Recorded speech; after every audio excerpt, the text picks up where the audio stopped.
ನಮಸ್ಕಾರ ನನ್ನ ಪ್ರೀತಿಯ ಕುಟುಂಬದವರೇ. ಇವತ್ತಿನ ನಂದಗೋಕುಲ ಸಂಚಿಕೆ ನಿಜಕ್ಕೂ ಹೃದಯ ಮುಟ್ಟುವಂತಹ ಭಾವನೆಗಳಿಂದ ತುಂಬಿರುವ ಎಪಿಸೋಡ್ ಆಗಿತ್ತು.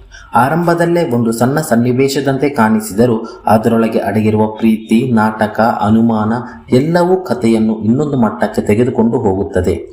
ಒಂದು ಮನೆಯೊಳಗೆ ನಡೆಯುವ ಸಣ್ಣ ಸಣ್ಣ ಮಾತುಗಳು ಹೇಗೆ ದೊಡ್ಡ ಬದಲಾವಣೆಗಳಿಗೆ ಕಾರಣವಾಗುತ್ತದೆ ಅನ್ನೋದನ್ನು ಇವತ್ತು ತುಂಬಾ ಸುಂದರವಾಗಿ ತೋರಿಸಿದ್ದಾರೆ. ಈಗ ಸಂಪೂರ್ಣವಾಗಿ ಮನಸ್ಸಿಗೆ ತಾಕುವಂತಹ ಕತೆ ನಂದಗೋಕುಲವನ್ನು ನೋಡೋಣ. ಸಂಚಿಕೆ ಶುರುವಲ್ಲಿ ಮೀನಾ ಮತ್ತು ಗಿರಿಜಾ ಇಬ್ಬರು ಫೋಟೋಗಳನ್ನು ನೋಡುತ್ತಾ ಕುಳಿತಿರುವ ಕ್ಷಣ ಅದೊಂದು ಸಾಮಾನ್ಯ ದೃಶ್ಯ ಅಂತ ಅನಿಸಬಹುದು. ಆದರೆ ಅದೇ ಸಮಯದಲ್ಲಿ ಅಮೂಲ್ಯ ಹೊಸ ಡ್ರೆಸ್ ಹಾಕಿಕೊಂಡು ಬರುವುದು ಕಥೆಗೆ ದೊಡ್ಡ ಟ್ವಿಸ್ಟ್ ಕೊಡುತ್ತದೆ. ಅವಳು ಮಾತನಾಡುವ ಪ್ರತಿಯೊಂದು ಮಾತು, ಅವಳ ವರ್ತನೆ ಇವೆಲ್ಲವೂ ಒಳಗೆ ನಡೆಯುತ್ತಿರುವ ಭಾವನೆಗಳನ್ನು ಮರೆಮಾಚೋ ಪ್ರಯತ್ನದಂತೆ ಕಾಣಿಸುತ್ತದೆ. ಈ ಡ್ರೆಸ್ ನನಗೆ ಯಾರು ಕೊಟ್ಟರೂ ಗೊತ್ತಾ ಅನ್ನೋ ಅವಳ ಮಾತು ಕೇಳುತ್ತಿದ್ದಂತೆ ಗಿರಿಜಾ ಮತ್ತು ಮೀನಾ ಶಾಕ್ ಆಗೋ ಕ್ಷಣ ಅದು ನೋಡುಗರಿಗೆ ಕೂಡ ಗಾಸ್ ಬಂಪ್ಸ್ ಬರೋ ತರ ಇತ್ತು. ವಲ್ಲಭ ಅವಳಿಗೆ ಡ್ರೆಸ್ ಕೊಡುತ್ತಾನೆ ಅನ್ನೋ ಸತ್ಯ ಹೊರಬಂದ ಕ್ಷಣದಿಂದಲೇ ಅವರಿಬ್ಬರ ಮಧ್ಯೆ ಏನೋ ವಿಶೇಷ ಬಾಂಧವ್ಯ ಇದೆ ಅನ್ನೋದು ಸ್ಪಷ್ಟವಾಗುತ್ತದೆ. ಇಲ್ಲಿ ಒಂದು ಸಣ್ಣ ಉದಾಹರಣೆ ಏನೆಂದರೆ, ನಮ್ಮ ಜೀವನದಲ್ಲೂ ಕೆಲವೊಮ್ಮೆ ನಾವು ಯಾರನ್ನಾದರೂ ಇಷ್ಟಪಡುವಾಗ ನೇರವಾಗಿ ಹೇಳೋಕೆ ಆಗಲ್ಲ, ಆದರೆ ನಮ್ಮ ಕ್ರಿಯೆಗಳು, ನಮ್ಮ ಗಮನ ಅದೇ ಎಲ್ಲವನ್ನು ಹೇಳಿಬಿಡುತ್ತದೆ. ಅಮೂಲ್ಯ ಕೂಡ ಅದೇ ಪರಿಸ್ಥಿತಿಯಲ್ಲಿ ಇದ್ದಾಳೆ. ಅವಳು ಹೊರಗೆ ಏನೂ ಇಲ್ಲ ಅಂತ ಹೇಳುತ್ತಿದ್ದರೂ ಅವಳ ಮನಸ್ಸು ಸಂಪೂರ್ಣವಾಗಿ ವಲ್ಲಭನ ಕಡೆಗೆ ಸೆಳೆಯುತ್ತದೆ. ಇದು ಪ್ರೀತಿಯ ನಿಜವಾದ ಸ್ವಭಾವವಾಗಿದೆ. ಮುಂದೆ ವಲ್ಲಭನ ರೂಮಿನಲ್ಲಿ ನಡೆಯುವ ಸನ್ನಿವೇಶ ಇನ್ನೂ ಇಂಟ್ರೆಸ್ಟಿಂಗ್ ಆಗುತ್ತದೆ. ಅಮೂಲ್ಯ ಎಷ್ಟು ಪ್ರಯತ್ನ ಮಾಡಿದರೂ ವಲ್ಲಭ ಅವಳ ಕಡೆ ಗಮನ ಕೊಡೋದೇ ಇಲ್ಲ.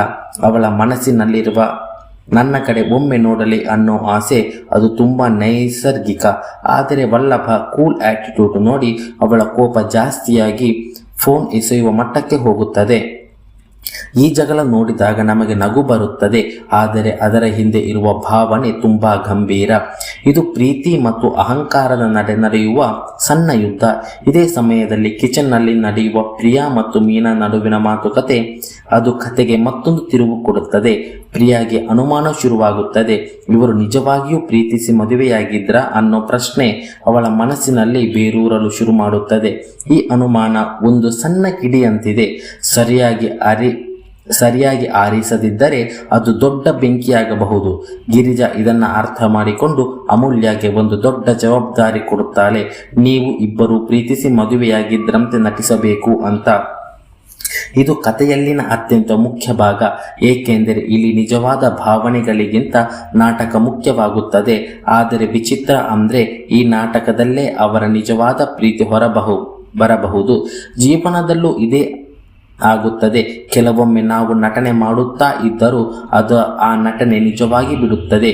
ಅಮೂಲ್ಯ ನಾನು ಪರ್ಫಾರ್ಮೆನ್ಸ್ ಕೊಡ್ತೇನೆ ಅನ್ನೋ ಜೋಶ್ ಅದು ನೋಡುಗರಿಗೆ ನಗು ತರಿಸಿದರೂ ಅದರ ಹಿಂದೆ ಅವಳ ಆತ್ಮವಿಶ್ವಾಸ ಮತ್ತು ಪ್ರೀತಿ, ಆಸೆ ಇದೆ. ಕೊನೆಯಲ್ಲಿ ಯಜಮಾನರೇ ಕಾಫಿ ತಕೊಳ್ಳಿ ಅನ್ನೋ ಅಮೂಲ್ಯನ ಡೈಲಾಗು ಅದು ಇಡೀ ಎಪಿಸೋಡ್ಗೆ ಒಂದು ಸೂಪರ್ ಎಂಡಿಂಗ್ ಕೊಟ್ಟಂತಾಗಿದೆ. ವಲ್ಲಭ ಶಾಕ್ ಆಗಿ ನೋಡೋ ಸನ್ನಿವೇಶ ಅದು ಮುಂದಿನ ಎಪಿಸೋಡ್ಗೆ ಕುತೂಹಲ ಹೆಚ್ಚಿಸುತ್ತದೆ.